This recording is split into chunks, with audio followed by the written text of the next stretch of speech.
Hello అండి, అందరికీ నమస్కారం. అందరు ఎలా ఉన్నారు? బాగున్నారు? మేము కూడా చాలా బాగున్నామండి. ఈరోజైతే మా యోధాకి చేపల పులుసు అంటే ఇష్టం అని చాలా రోజుల తర్వాత చేపల పులుసు అయితే చేశాను అనమాట. టేస్ట్ మాత్రం సూపర్గా ఉందని మా యోధ అయితే చెప్పిందనమాట. పూర్తి వీడియో చూడండి. ఎలా చేశాను ఏంటి అనేది పూర్తి వీడియో చూస్తే తెలుస్తుంది. థ్యాంక్ యూ అండి. హలో అండి, అందరు ఎలా ఉన్నారు? బాగున్నారా? మేము కూడా చాలా బాగున్నామండి. ఈరోజు అయితే మా యోధకి చేపల పులుసు అంటే ఇష్టము. సో మా యోధ కోసం అయితే చేపల పులుసు అయితే చేస్తున్నాను. ఒక 1/2 కిలో తెప్పించామండి. ఒక 2 ముక్కలు అయితే ఫ్రై చేస్తాను, పక్కన పెట్టేశాను. నీట్గా చేపలు అయితే కడిగి పక్కన పెట్టుకున్నాను. ఇప్పుడు స్టవ్ వేయించి ఒక 2 పావులు అయితే ఆయిల్ వేసేసి దాంట్లో కొంచెం జీలకర్ర వేసాను. ఇగో చేప ముక్కలు అయితే నీట్గా కడిగి పక్కనైతే పెట్టేసుకున్నాను. ఇప్పుడైతే దీంట్లో కట్ చేసి పెట్టుకున్న ఉల్లిగడ్డలు పచ్చిమిర్చి అయితే వేసుకోవాలి.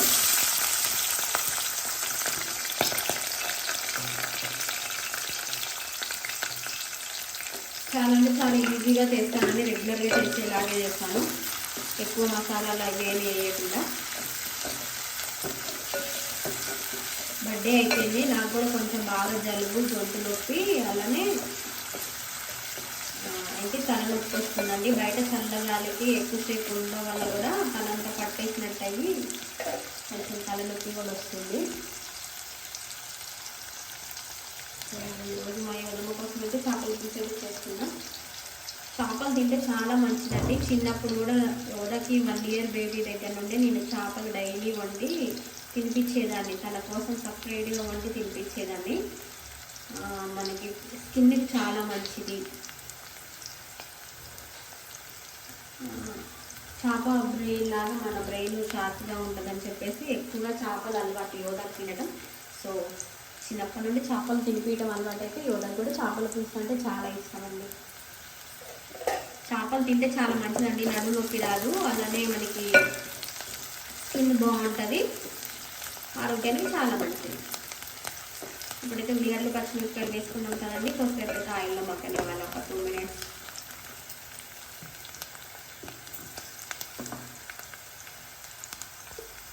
ఇప్పుడు దీంట్లో కడిగి పెట్టుకున్న చేప ముక్కలు అయితే వేసుకున్నామండి.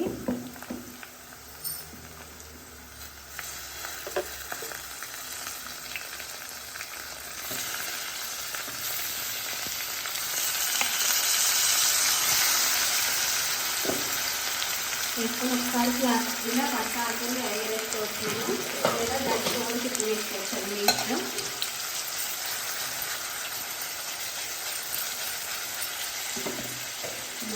చాలు.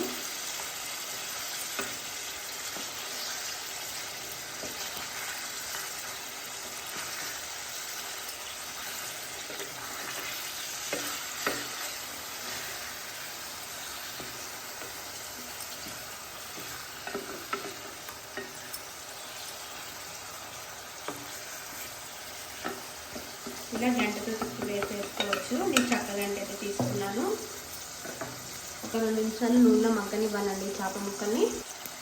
దీంట్లో పసుపు వేసుకున్నామండి. ఒక 1/2 స్పూన్ అయితే పసుపు వేసుకున్నా.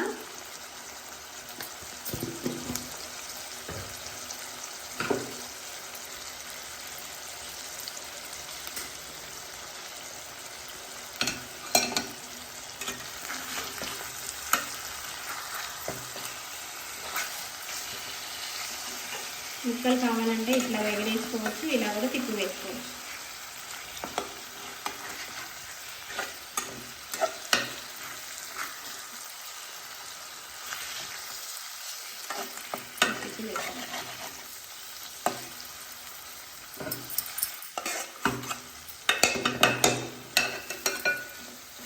కావాలంటే చేప ముక్కలకి ఉప్పు, పసుపు, అల్లం వెల్లుల్లి పేస్ట్, కారం కూడా పట్టించి వేస్తారు. అలా కూడా వేసుకోవచ్చు, ఇలా కూడా వేసుకోవచ్చు.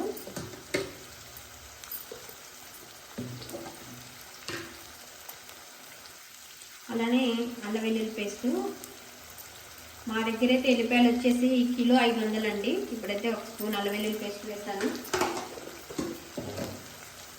మా దగ్గర కిలో 500 అండి అల్లం వెల్లుల్లి ఎల్లిపాయలు.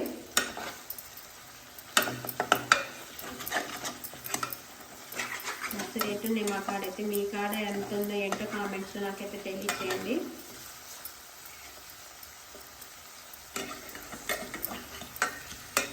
ఇలా అల్లం వెల్లుల్లి పేస్ట్ కూడా వేసుకున్న తర్వాత దోసల గంటతో తిప్పి వేస్తున్నాను. నేను గుంట గంటతో తిప్పితే చేపలు పుల్లు అవుతాయండి. సో అల్లం వెల్లుల్లి పేస్ట్ వేసి ఒక 2 నిమిషాలు మగ్గనివ్వాలండి. ఇప్పుడు కారం అండి, ఒక 2 స్పూన్లు కారం అయితే వేసాను.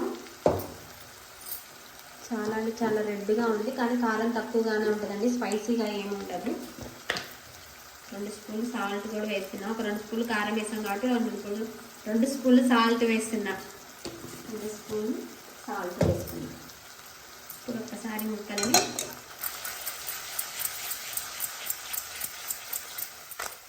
ఇలా ఇలా అనుకున్నాము. ఎక్కి వేసుకున్నాము చిన్నగా ఇలా.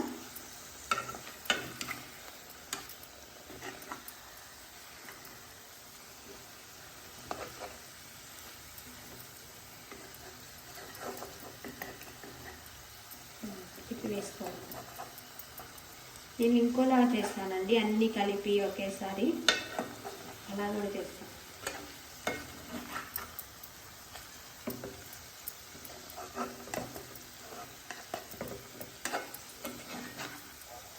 ఇలా తిప్పి వేసుకున్నాం కదా. ఇప్పుడు ఒక 2 నిమిషాలు ముక్కకు ఉప్పు కారం పట్టనివ్వాలి. 2 నిమిషాలు ముక్కకు ఉప్పు కారం పట్టిద్దండి. ఇప్పుడు కొంచెమే చింతపండు గుజ్జుని పోసుకున్నామండి. కొంచెం పోసాను. ఒకసారి ముక్కలు నాటేసి కలుపుతాను.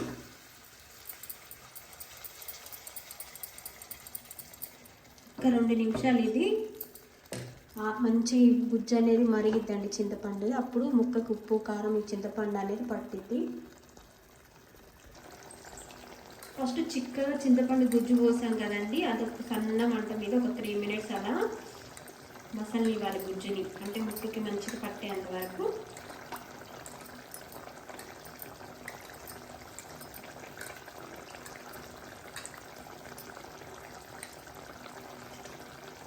ఇక చింతపండుని ఇలా మనం గిన్నెలో నానబెట్టుకుంటే ఈ చింతపండు ఇది ఉంది కదండి, ఈ తొక్క అంటారు, ఇదంతా వేస్ట్ అయిపోయింది ఇలా వంపి పోసుకోవటం వల్ల.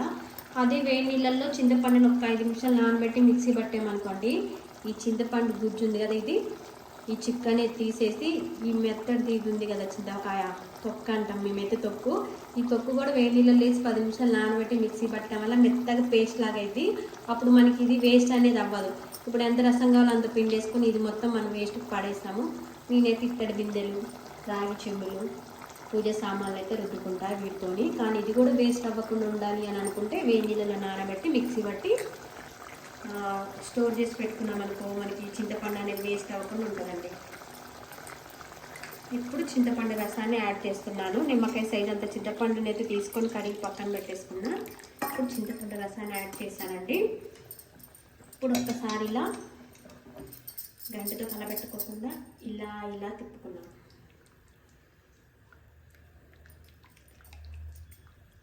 కార్తీక మాసం కదండి, నేనైతే నాన్ వెజ్ అయితే ఏం తినను. సో పిల్లల కోసం అయితే చేస్తున్నాను, మా వారి కోసం పిల్లల కోసం. ఇప్పుడు మూత పెట్టుకొని సన్నటి మంట మీద ఈ పులుసుని ఉడకనివ్వాలి. అలాగే ధనియాలు, మెంతులు, జీలకర్ర లైట్గా వేయించుకొని మిక్సీ పట్టి దాంట్లో ఒక వెల్లిపాయ వేసామండి. ఇది మనం చేపల పులుసులోకి, అలానే బెండకాయ పులుసు, సాంబార్లోకి, ఇంకా ఫ్రైలలో కూడా, ఇది చికెన్లోకి, మటన్లోకి, ఫ్రైలు, పులుసులు చేసుకునేటప్పుడు ఈ మసాలా ఇది వేస్తే చాలా అంటే చాలా రుచి వస్తుంది అనమాట. ఇప్పుడైతే నేను ఇందులో వేస్తున్నా. ఎక్కువ ఇది చేపలకి వాడతారు మా వారు. సో చాలా బాగుంటుందండి. పులుసు కూరలకైనా మనము ఫ్రైలు చేసుకున్నా కూడా బాగుంటుంది. నాన్ వెజ్గా కాకుండా వెజ్కి కూడా బాగుంటుంది ఇప్పుడు ఈ పౌడర్.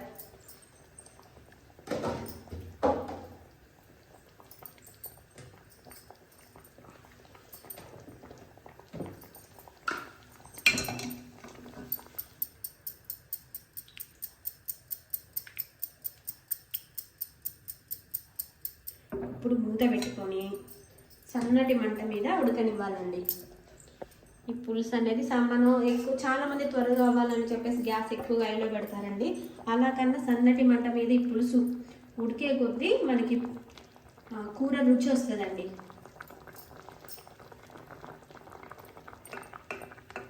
చూసారా, చాలు యోదాకి యోధాకి మా వారికి అయితే సరిపోతుందండి. మా వారు కూడా ఎక్కువగా పులుసు అంటే ఎక్కువగా చేపలు తినరు.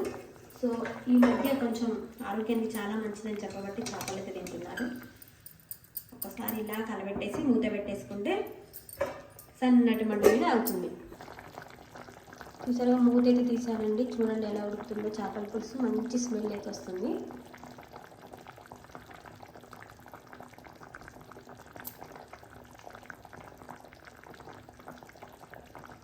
మూత పెట్టుకుంటాం.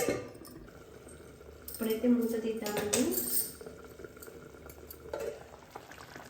చూసారు కదా పులుసు అయితే చిక్కగా దగ్గర కానీ చాలా బాగా అవుతుంది. చాలామంది చేపల పులుసుని నీళ్ళగా పెడతారండి. ఆ నీళ్ళగా పెట్టే బదులు మనం చిక్కగా చేసుకున్నా కూడా ఒక 2 ముక్కలు వేసుకున్నా అన్నం మొత్తం కలిసిపోయేటట్టు చిక్కగా బాగుంటుంది. సో పులుసు అంతా దగ్గర కానీ చిక్కగా అయిపోయింది. ఇప్పుడైతే నేను కొంచెం కొత్తిమీర వేసానండి. కావాలంటే మీరు గరం మసాలా వేసుకోవచ్చు. నేను జస్ట్ మళ్ళీ లైట్గా ఓన్లీ ధనియాల పొడి జస్ట్ అలా వేసేసాను చిటికెడంతా. ఇప్పుడు స్టవ్ ఆఫ్ చేసుకోవటమేనండి. చాలా సింపుల్గా ఈజీగా చేపల పులుసు అయితే అయిపోయిందండి. ఇలా చేసుకోండి, చాలా టేస్ట్గా చాలా బాగుంటుంది.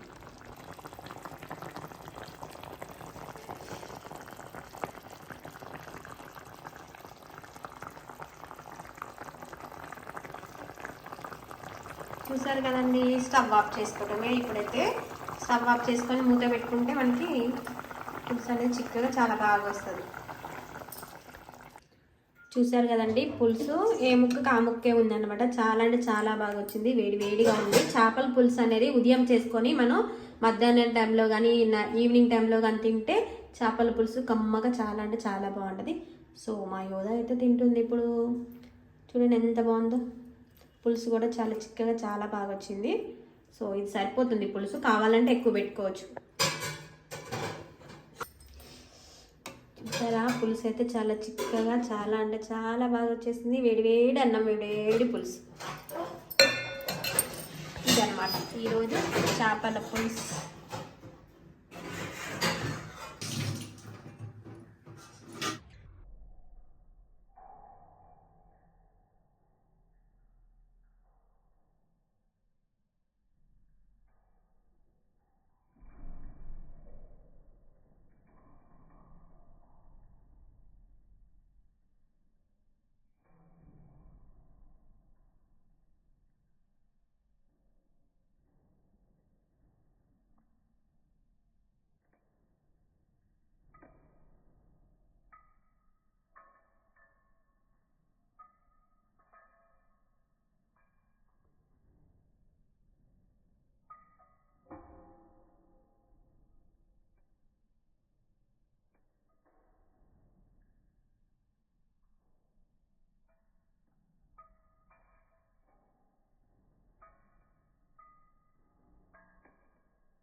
చూసారు కదండి, చేపల పులుసు అయితే మా యోధ కోసం చేశాను. చాలా అంటే చాలా బాగా వచ్చింది.